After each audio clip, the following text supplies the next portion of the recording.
Hola Segovia, hola a todos los pueblos hasta donde llegue nuestra señal de transmisión de su programa La Tertulia. Hoy me encuentro en compañía de quien ha hecho las veces de conductor del programa y hoy quise entrevistarlo para que les entreguemos a ustedes un relato de lo que ha sido el conflicto armado y la violencia. Me encuentro en compañía de Leonardo Amaya, quien en ocasiones anteriores ha hecho las veces de conductor del programa y hemos procurado que su programa La Tertulia, sea del mayor agrado de toda la teleaudiencia de los municipios del área de influencia hasta donde llega nuestra señal.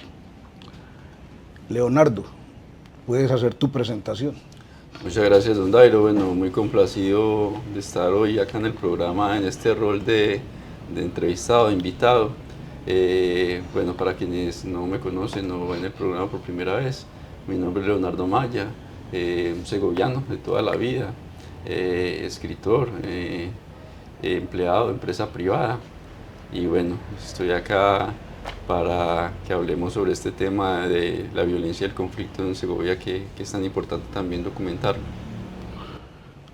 Bueno, este es un tema que amerita hacerle una introducción y que las personas que conocen de la historia de nuestro municipio puedan recordar esto que nos dejó marcados de por vida. Pero antes voy a iniciar con la lectura de un soneto a Segovia. Fue una rica vereda, mi región, preñada de tesoros majestuosos, fue invadida de seres ambiciosos que le impusieron nueva religión. La explotaron sin consideración, la llenaron de túneles sinuosos, de verticales oscuros, peligrosos. Se combina miedo y emoción. Con áureas entrañas, esta novia casó con el dolor, esa es su gloria, de sangre teñida su memoria. Porque unos caínes a ti, Segovia, como poseídos de no sé qué fobia, te hicieron campo de macabra historia. Muy pertinente para el tema que estamos tratando, ¿no? Bueno, este soneto tiene una autoría de un compañero, de un colega, escritor, Leonardo Izaza. Leonardo Izaza tiene varias obras de literatura, pero siempre lo llevamos en nuestra mente, en nuestro corazón. Vamos a iniciar entonces, Leonardo, hablando de estos hechos desafortunados y violentos que en la historia de Segovia han permanecido. Vamos a hablar entonces de la masacre de 1938. Sí. De los nacionales o de la policía chulavita. Correcto. Esto se dio porque se suscitó un conflicto en el área de procesamiento de la empresa Frontino Gold Mines en el año de 1938, en Mariadama. Ocurre entonces que luego de ellos tratar de apaciguar la situación violenta que se generó al interior de esta dependencia, los chulavitas se dispusieron y se desplazaron acá al municipio de Segovia, y por donde llegaron al parque principal hicieron un reguero de muerte. Mataron a hombres y mujeres. La situación se volvió tan difícil que hasta el sacerdote Constantino Duque le tocó salir con revólver en mano a enfrentarse a ellos para que procedieran a calmar esa ansiedad de sangre por derramar.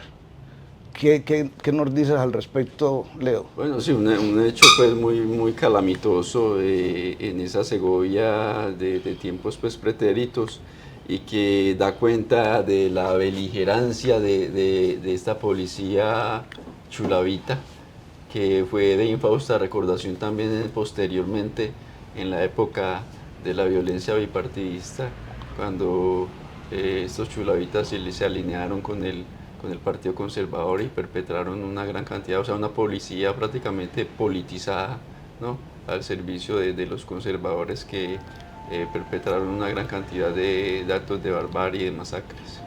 Bueno, se dice que estos policías denominados chulavitas estaba conformado por boyacenses y santandereanos, y que era tal su fama después de que actuaron también en la masacre de las bananeras, que ya los destinaban para que llegaran hasta esos sitios donde habían conflictos fuertes. Exacto, como mercenarios. Pero adicional al apaciguamiento de esos conflictos fuertes, se empecinaban sobre las poblaciones y continuaban dejando su huella de terror. Claro que sí. Vienen otros actos violentos en el municipio de Segovia, la masacre de 1950 o las masacres de 1950, donde estaban los grupos de oposición por aquello de la violencia bipartidista. La violencia bipartidista. ¿Cómo fue que surgió esa violencia? Bueno, surgió con el asesinato de Jorge Eliezer Gaitán, que era el caudillo liberal en ese momento. El asesinato el 9 de abril de 1948, si no estoy mal. Y a raíz de eso, pues eso fue en Bogotá, se generó lo que se denomina el Bogotazo, una sublevación social que terminó pues en una zonada en Bogotá, y que fue, digamos, lo que la antesala, fue el antecedente de toda esta violencia que se desató en todo el país a raíz de ese hecho, el asesinato del caudillo liberal Jorge Eliezer Gaitán, donde comenzó pues esta violencia entre dos partidos, el Partido Liberal y el Partido Conservador. Precisamente al municipio de Segovia, esta situación bipartidista dejó unas huellas imborrables, porque entre los municipios de Segovia y Remedios, desde su separación, desde que Segovia fue erigido como municipio, quedó una pugna, y ahí, como esto era de enfrentamiento entre liberales y conservadores, ocurría, según me cuenta mi padre, que los conservadores llegaban hasta acá a las calles del municipio de Segovia y a la parte rural, preguntándole a la gente de qué filiación política era. ¿Usted es azul o es rojo? Exacto, esa era la manera de preguntar. Y de una manera fortuita se daba una respuesta por parte de la persona a la cual estaban encuestando. Y de ahí pues o se salvaba o se moría. Pues dependía si seguía viviendo o no. Dependía si seguía viviendo. Una sola palabra. Una sola palabra. Me cuenta mi padre que él, saliendo del trabajo, se encontró con un grupo, y él pues era afiliación liberal, y le preguntaron si era liberal o conservador. Y al azar tuvo que decir, calculando de dónde era el bando, qué filiación tenía. Y logró salvar su vida, pero llegó a la casa a las carreras, llevándose la puerta pues por delante, tanto pues que mi madre y mis hermanos mayores se asustaron muchísimo por esa actitud, y él cerró la puerta y la trancó pues para sentirse como más tranquilo dentro de la casa. Claro. Esto fue una situación bastante difícil. Ese es el conflicto que se generó, como tú lo explicabas, por aquello de esa fidelidad partidista, de esa muerte del caudillo Jorge Eliezer Gaitán. Y de aquí se derivó precisamente el surgimiento de los grupos violentos en ese tiempo, que se llamaban precisamente los grupos de guerrillas liberales. Estamos hablando de eso. De guerrillas y de esos grupos de crueldad. Ah, los bandoleros. Los bandoleros. Exacto, sí. Que Sangre Negra, Esquite y todos esos personajes también que en uno u otro bando cometían una cantidad de crímenes, pero que ya prácticamente no tenían ninguna afiliación política, sino que se dedicaban era al bandolerismo, como lo acabas de decir. Yo creo que más que filiación política, lo que había en esa época era un fanatismo, ¿no?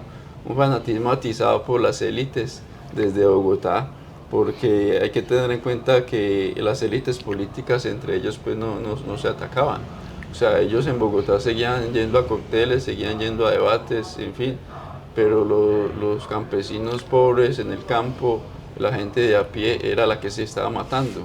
Es decir, una violencia instigada por gamonales políticos, pero en la que se morían, como en casi todos los conflictos, eran los pobres. ¿Ya? Correcto. Por ejemplo, acá en Segovia, varios ciudadanos optaron por vincularse a esos grupos de terror, y surgieron personajes pues que en esa época de violencia tuvieron hasta enfrentamientos con el ejército y masacraron en fincas, en toda la zona rural sobre todo, masacraron niños, mujeres, ancianos, a todo aquel que no podía ocultarse en las selvas o en los montes. El caso, por ejemplo, acá en La Trocha, entre Segovia, La Cruzada, Zaragoza, en esas fincas cayeron muchísimas personas a raíz de este conflicto, de este apasionamiento político y el fanatismo, como tú lo dices, de tantas personas que incurrieron y se vincularon a participar en estos conflictos. Sí, la barbarie llegó a unos niveles extremos. Hay dos libros que documentan precisamente toda la crueldad que se ejerció en esa época. Uno de ellos se titula Las Hordas Azules, haciendo referencia pues, precisamente a las fuerzas conservadoras, y el otro, Lo que el cielo no perdona. No recuerdo en ese momento los autores, pero son dos libros que a quien le interese en ellos puede documentarse acerca de todas las prácticas de crueldad, de terror que ejercieron estos grupos de bandolerismo y estos grupos también de fanáticos políticos en contra pues, de sus oponentes, de sus opositores. Bueno, posteriormente hubo una situación de orden público, y yo me baso en los apuntes que realicé en este libro que publiqué en el año 2000, Segovia, mi propio mundo, relatos culturales. Y entonces hablamos acá de que en 1983, en la vereda de Manila, se registró la muerte de un gran número de personas y a otras cantidad de personas que también desaparecieron en el río Manila. Este acto dicen que se realizó fue porque al padre de los Castaño, de Fidel, de Carlos Castaño, lo secuestraron y cobraron por él un rescate cuando ya había fallecido, sí, había muerto en cautiverio. Ocurre entonces que los Castaños, en venganza, se unieron al batallón y decidieron incursionar a las veredas, y ahí vino la masacre de la cual podemos hablar. Yo creo que tienes un poco, o puedes ampliar un poco más acerca del tema. A ver, hay que tener en cuenta que no solamente, la masacre no solo fue motivada pues por el hecho que mencionas, una retaliación pues por la muerte en cautiverio a manos de las FARC, del padre de los Castaño. Sino también que hubo otro componente, y es que había un gran crecimiento de las ligas campesinas y movimientos sociales en esta zona del nordeste, el nordeste antioqueño, donde ya había presencia guerrillera. Entonces fue una manera también de golpear lo que ellos consideraban unas bases sociales de la guerrilla, ¿no? Pero esas bases que sí, estaban constituidas por el MOIR, el la MOVIR, la JUCO, UNO, exacto, la movimientos JUCO. alternativos que estaban emergiendo. Bueno, la JUCO ya era Juventud Comunista, ya era más un brazo de las FARC, ¿no? Pero no era tanto político, pero sí el MOVIR, Movimiento Obrero Independiente y Revolucionario, o la UNO, que eran movimientos emergentes, alternativos, y que constituían una amenaza para los gamonales políticos, y que para el paramilitarismo era como una extensión de la guerrilla, de su base social. Entonces se combinaron esos dos factores y se perpetró esta masacre en esa zona, presuntamente autoría de, según pues lo que se ha documentado en diversos libros, autoría de algunos miembros activos de la fuerza pública y de unos paramilitares al mando de Fidel Castaño, denominados los tangueros, porque venían de una finca llamada Las Tangas en Córdoba. Desde allá vinieron a perpetrar esta masacre. Bueno, se dice que uno de los que prácticamente avivaba la llama de esa fuerza política de oposición al gobierno acá en Segovia fue Gilberto Gallego Copelán, Asesinado también. Que fue asesinado en la calle Real. En la calle Real, exacto. En el momento cuando departía con otro compañero, Marcos Duque, muy conocido también por ser directivo sindicalista. Exacto. Pero Marcos Duque logró huir en el momento que asesinaron a Gilberto. Eso fue muy lamentable porque socialmente Gilberto era bastante conocido acá en el municipio de Segovia. Los Castaño entonces siguieron, ya después de haberse vinculado con el ejército, siguieron en su trabajo ya de grupo y conformaron grupos paramilitares.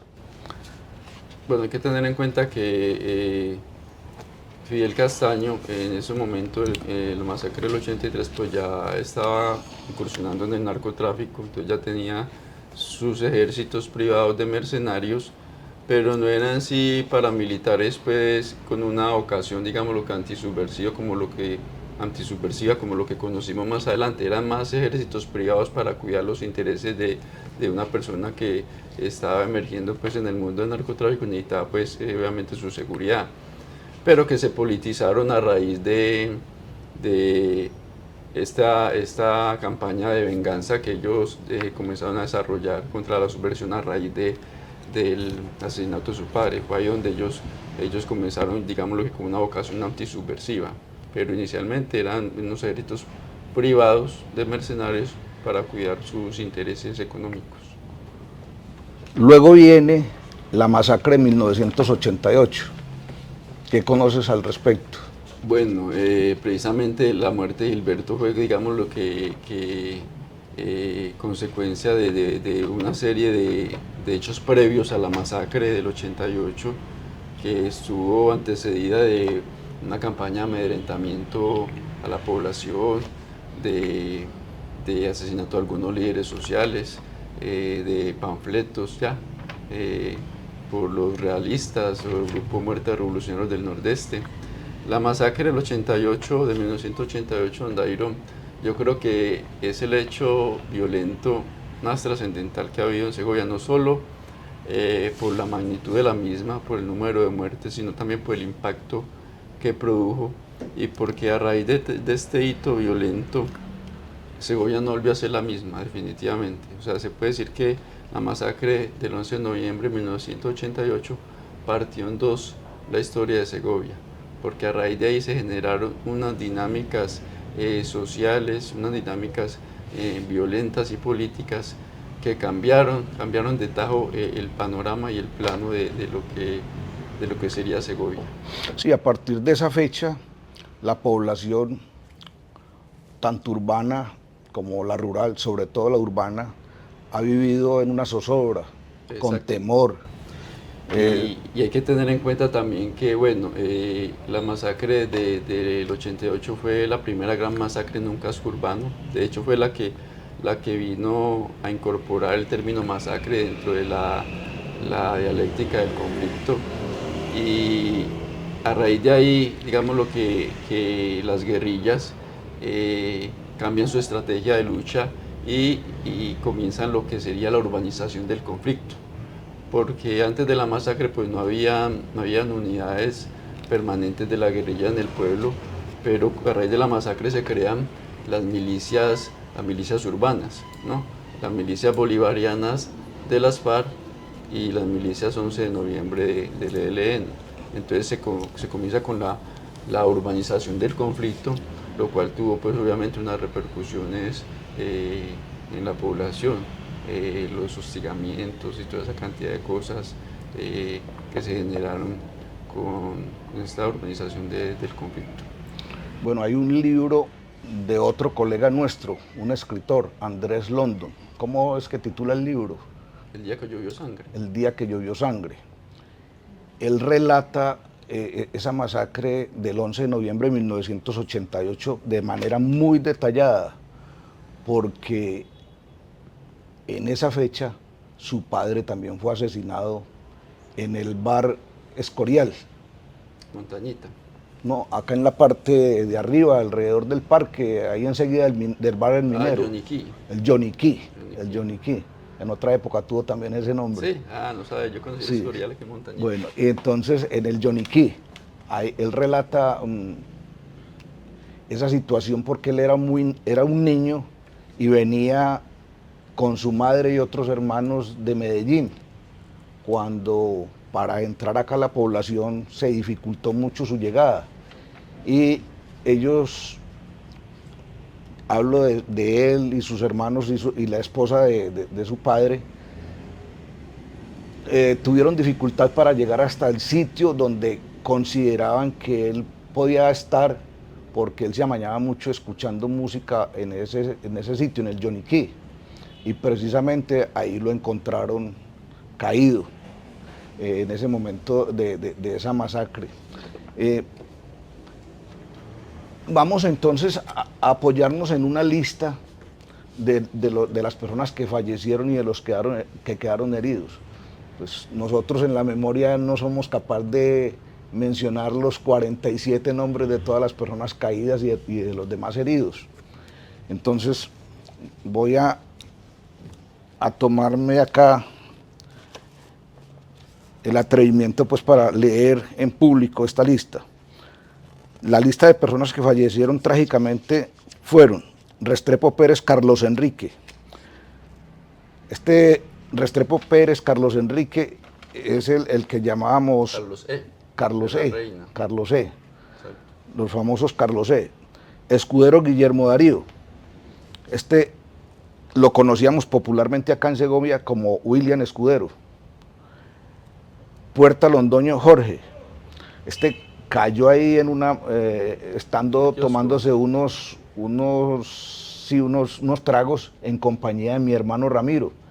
Mi hermano se fue en ese momento para el apartamento, él se quedó y ahí encontró la muerte. García Quintero Jesús Antonio. Sierra Luis Eduardo.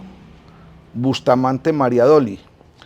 Esta Bustamante Mariadoli le tocó fue porque se asomó por una ventana en la banca y en ese momento que el carro subía le dispararon y de ahí encontró la muerte. Castaño Ateortúa Libardo Antonio. Hincapié Luis Eduardo. Calle Guerra Jesús Emilio. Este Jesús Emilio Calle, muy conocido, creo que era un despachador de carros acá en la plaza. Sierra Gómez Fabio de Jesús. Restrepo Cadavid Gildardo Antonio. Benítez Antonio. Marín Osorio Roberto Antonio. Hidárraga Orrego María del Carmen. Gómez Chaverra Pablo Emilio. Restrepo Cadavid Carlos Enrique. Agudelo Echavarría Olga, Hidárraga Osorio Pablo Emilio, Areiza Guillermo, Orozco Saldarriaga Luz Evidalia, Palacio Juan de Dios, Amariles Ceballos José Danilo, Vázquez Zapata Orlando de Jesús, Mazo Arango Rosa Angélica, Castrillón Henry Albeiro, Vélez Diana María, Moreno San Martín Luis Ángel, Marulanda Erika Milena, Gómez Monsalve Francisco William. Niño, yo creo que este es el niño. El hijo de Virgilio. Este niño hizo una premonición exacto, sí. acerca de lo que ocurrió posteriormente. Y él hizo un dibujo y ahí pues quedó plasmada a través de esa premonición cómo fue. María Madrid José Meraldo, Mejía Arenas Robinson, Fabio Enrique Jaramillo Londoño, Gómez García Jesús Aníbal, Lozano Ruiz Adalberto, Cataño Patiño Shirley, Osorio Betancur José Alberto, Rodríguez Pardo Jairo de Jesús, Muñoz Giraldo Regina. Más adelante, hasta ahí llevamos 38, más adelante fallecieron otros. Bueno, vamos a unos cortes de comercial, posteriormente continuamos con él. Sentir lo nuestro es emocionarnos al compartir una región que es bella y diversa. Hemos llegado para contar las historias de nuestra casa, para que día a día estés conectado porque estamos acá para vos, para hacerte sonreír mostrándote lo mejor de nuestra tierra, para que la veas, la reconozcas y la vivas. Con todos y cada uno de los colores de nuestra región, somos esa historia que siempre te acompaña, para que te emociones cuando nos veas y te veas. Somos Región TV, nuestra gente es nuestra región. Continuamos entonces con nuestro programa, su programa La Tertulia, en compañía del invitado Leonardo Amaya. Hemos venido hablando entonces de los conflictos armados y violentos en el municipio de Segovia, masacre de los Chulavitas 1938, las masacres que por la violencia desatada en los años 50, la masacre de Manila, y pasamos a la masacre del 11 de noviembre de 1988. Vamos a darle continuidad entonces al programa. Ya dijimos que eran 47 fallecidos y una cantidad de heridos, de los cuales posteriormente, de la lista de 38 que leí, se sumaron 9 personas más fallecidas. Leonardo, quisiera que al darle continuidad al programa habláramos un poco más de la injerencia política en este conflicto. Bueno, desde luego la masacre pues, de 1988 tuvo un tinte político, ¿no? Esto pues, ya está documentado en las investigaciones que se hicieron no solo de carácter judicial, sino también las investigaciones periodísticas, ¿no? Los libros del Centro Nacional de Memoria Histórica, que fue un ataque contra los grupos alternativos, ¿no? Recordemos que Colombia fue tradicionalmente bipartidista hasta la Constitución Política de 1991, o antes hasta que se crearon, con los acuerdos de la Uribe se creó la Unión Patriótica, los acuerdos de la Uribe de 1986 entre las FARC y el gobierno de Belisario Betancur, que dio como surgimiento a la Unión Patriótica, que pretendía pues buscar ser una alternativa de poder por la vía democrática. Y el hecho de que la Unión Patriótica ganara aquí en Segovia, en la primera elección popular de alcaldes que se realizó en el año 1988. Trajo mucha inconformidad para esos partidos tradicionales. Para los gamonales políticos pues, que tenían el control del territorio y que no querían perder pues, este bastión que era Segovia. En ese periodo Segovia tenía una alcaldesa, que era Rita Ivonne Tobón Areiza. La primera alcaldesa que elegía pues, popularmente en Segovia, que ganó pues, frente a los candidatos de los partidos tradicionales. A ver, en los audios, en todas estas grabaciones que se han hecho respecto de la masacre del 11 de noviembre del 88, he podido ver y escuchar que Rita Ivonne Tobón Areizas indica de una forma muy directa a César Pérez García. Sí, bueno, César Pérez García, condenado pues hoy ya por la Corte Suprema de Justicia, fue sindicado muy tempranamente como ser instigador de la masacre, debido a que él era pues el gamonal político de la región, y que el tinte político de la masacre pues quedó plasmado digamos lo que el perfil de las víctimas, ¿no? Porque hay que tener en cuenta que si bien hubo unos asesinatos que fueron indiscriminados, especialmente a los que ocurrieron acá en la plaza central y en las calles, ya cuando iban saliendo del pueblo, pero hubo en sí un vehículo con un grupo de hombres que se dirigió a la calle La Reina y La Madre y a ejecutar unas personas a unos lugares pues, que ya habían sido identificados previamente mediante labores de inteligencia, personas que eran o militantes de la Unión Patriótica o disidentes del Partido Liberal que ahora habían apoyado a la Unión Patriótica. Entonces ese hecho, el hecho de que fueran justamente hasta las casas de estas personas a asesinarlas, revela pues, da por hecho que había desde luego un tinte político en la masacre. También se involucra a la empresa Frontino Gold Mines de este hecho macabro. Bueno, yo no me atrevería a decir que sí que la empresa, solo que la historia de los panfletos que resultaron... Que en un mimeógrafo de la empresa, bueno, hay que tener en y cuenta que uno de los vehículos en que se desplazaban también era de la empresa. Ah, pero eso fue la del 83, en la de Manila. En la de Manila. Sí, la del 88 no. Sí, la historia de los panfletos fue que, bueno, la empresa obviamente mantenía una relación muy estrecha con el ejército porque, bueno, el ejército le brindaba seguridad a sus instalaciones. Entonces la empresa los abastecía de comida, de la fonda y todo eso, y les prestaba en ocasiones las instalaciones para diversas cosas. Y una vez llegaron allá al mimeógrafo de la empresa unos militares a sacar un panfleto y les pusieron un funcionario de la empresa para que les ayudara, este señor Bustamante. Jorge Eliezer Bustamante. Exacto. Y a él pues lo conminaron a que no podía ver lo que se está imprimiendo.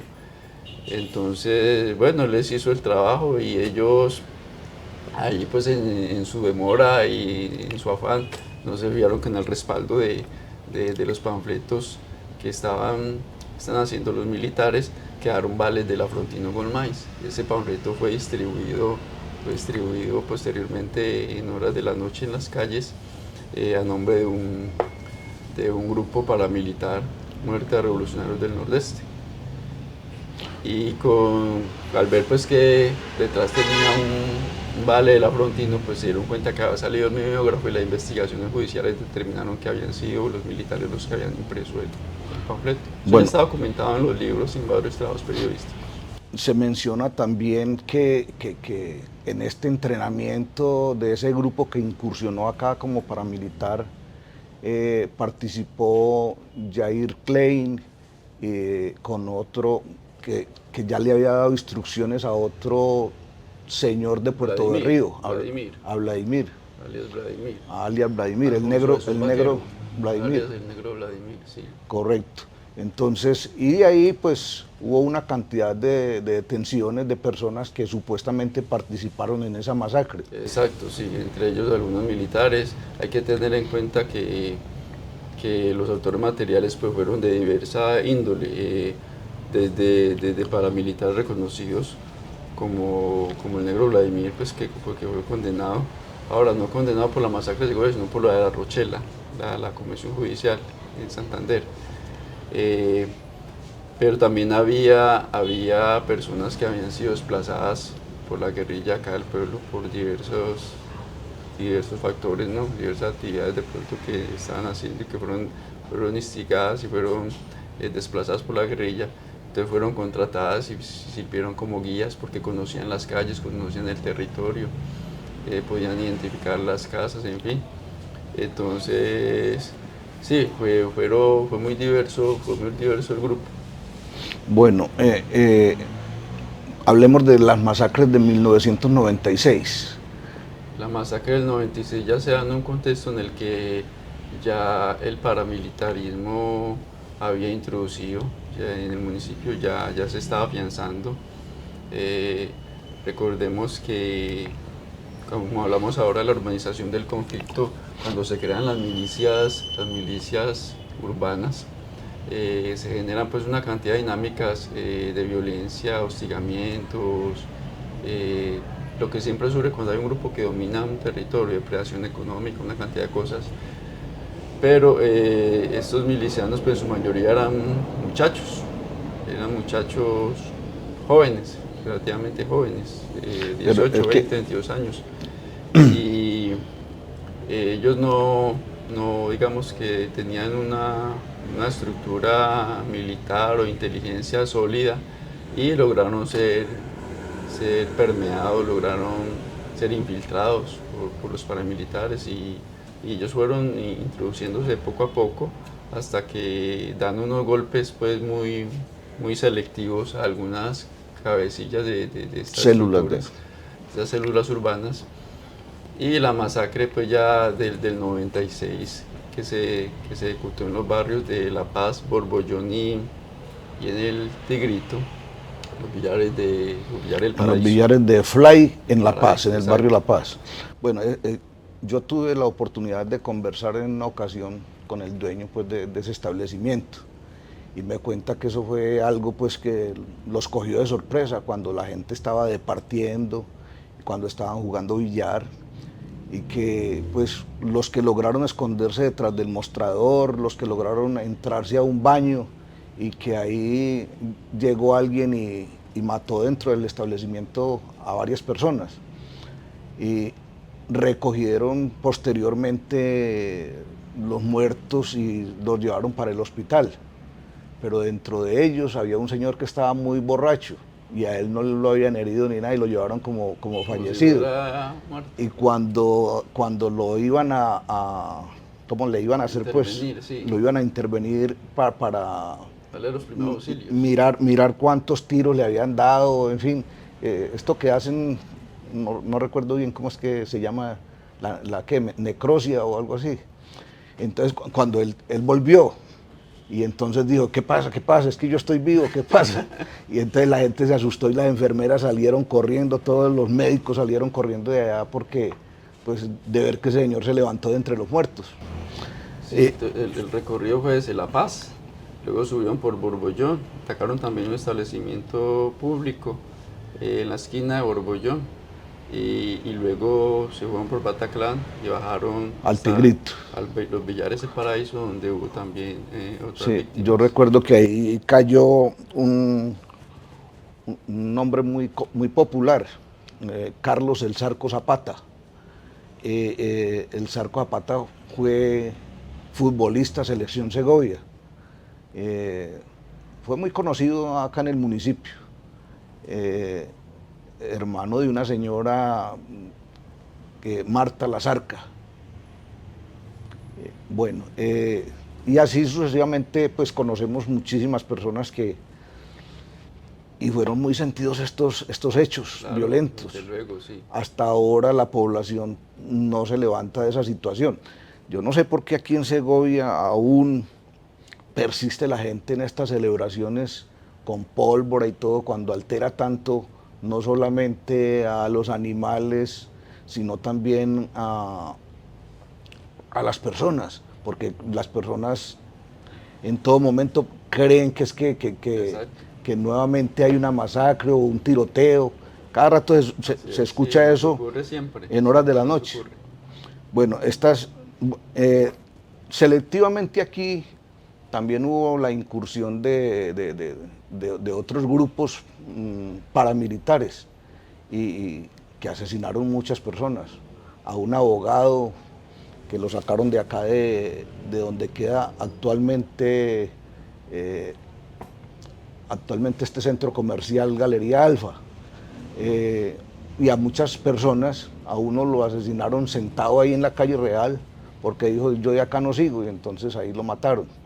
Recuerdo que se llevaron a un muchacho Marlon, él es, creo que el apellido es Londoño, él es más bien, tiene problemas mentales, y lo montaron a un carro, y cuando pasaban por el parque, él gritaba, adiós, me van a matar, adiós, por la calle Real.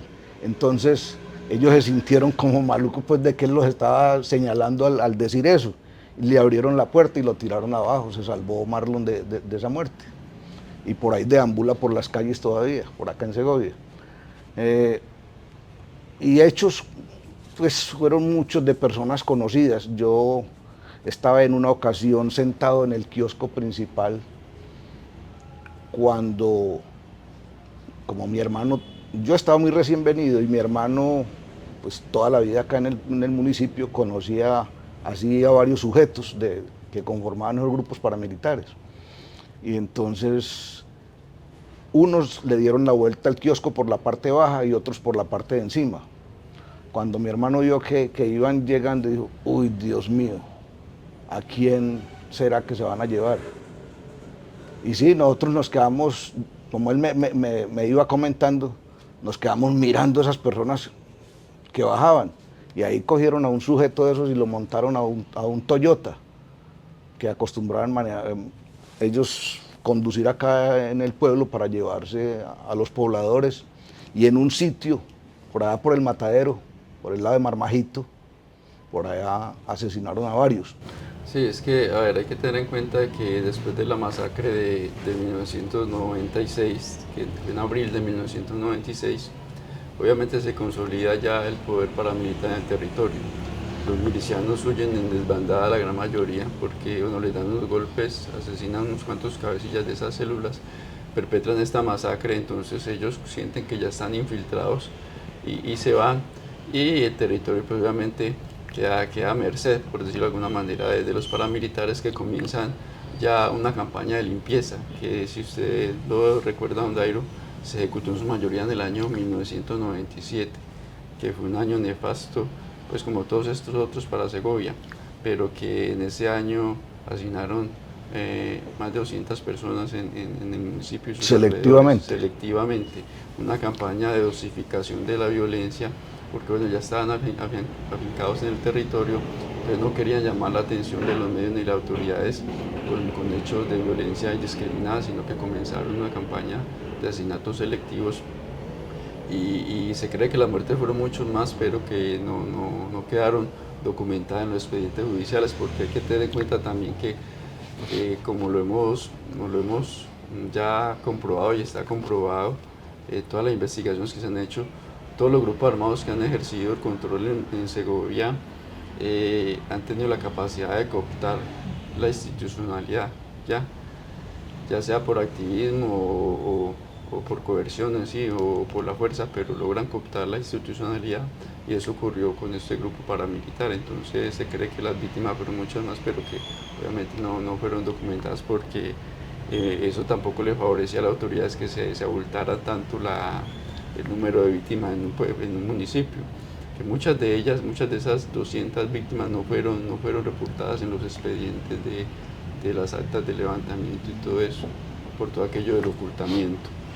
Y esa época fue una época pues, de mucha zozobra en Segovia, porque vimos unas dinámicas de violencia que nunca habíamos visto. Vimos que cómo sacaban gente de las casas para asesinarlas.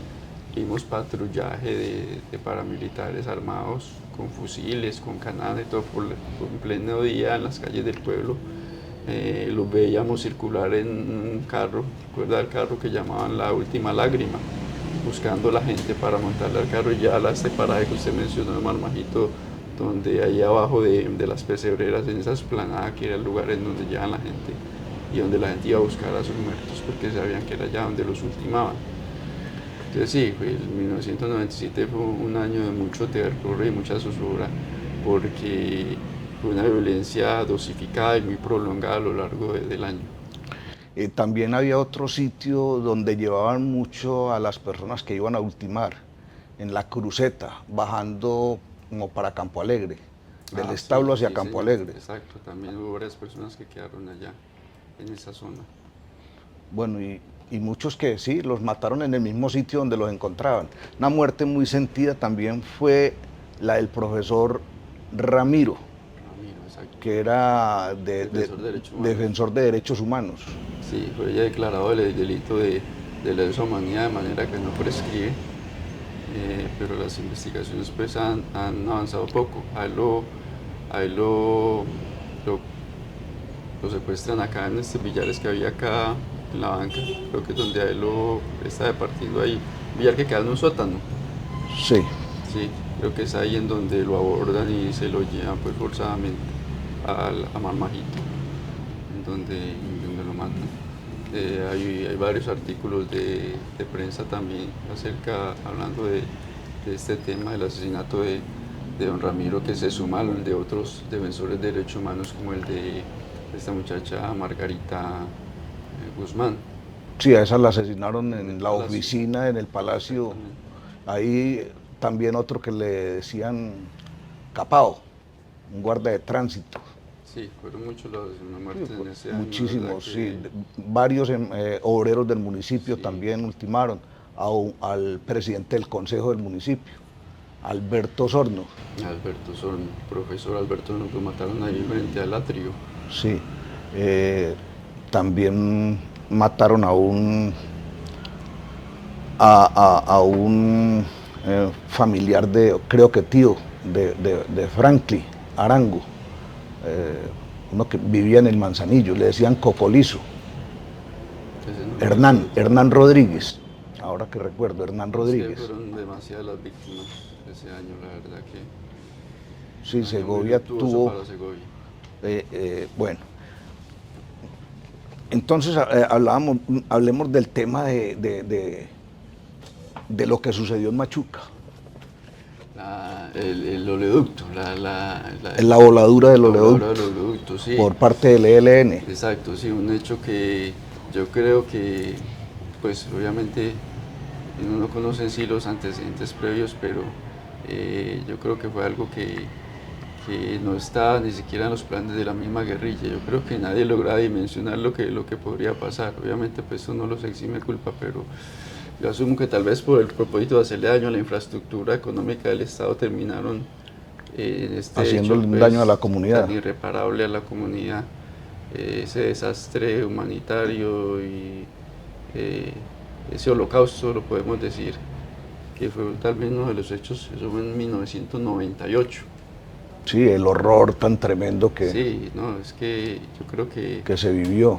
Algo que perdura en la memoria, y yo recuerdo la agite en el pueblo ese día, ¿no? El corre-corre de las autoridades, de los miembros de los organismos de rescate y asistencia humanitaria y todo eso. El horror de esa fatídica noche debió haber sido tremendo para aquellas personas que cayeron en medio de las llamas. Y para sus parientes, sus familiares. Para toda su familia. Y esto a nivel mundial tuvo una repercusión. Mundo, exactamente. Bueno, como es tan breve pues lo que estamos haciendo y el tiempo es tan limitado, nosotros también tuvimos acá una incursión violenta en el año 1990, 23 de febrero de 1990. ¿Cómo fue el caso? La toma del comando de la policía. Fue un hecho de retaliación de la guerrilla. Ellos mismos lo dijeron esa noche en perifoneos, porque tenían un comité de prensa durante esta incursión, diciendo que el hecho, la toma del comando y de la base, que recordemos que fue acá y fue en la base militar también, retaliación por la masacre del 11 de noviembre. Ellos pensaban ejecutarla el mismo 11 de noviembre del 89, pero creo que se les atrasó por cuestiones pues, de planificación, entonces se dio en febrero del 90. Bueno, vamos a dar por finalizado este programa de hoy en la tertulia, diciendo que Segovia, a través de actos, manifiestos, año a año, dice: perdonamos, pero no olvidamos. Fue una situación que dejó marcada a la población por el terror, por el horror y por el derramamiento de sangre, pero aún existe en nuestras mentes toda esa zozobra, ese daño que nos hicieron.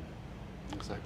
Muchísimas gracias a todos por escucharnos y por su interés en conocer acerca de este conflicto y la violencia en el municipio de Segovia.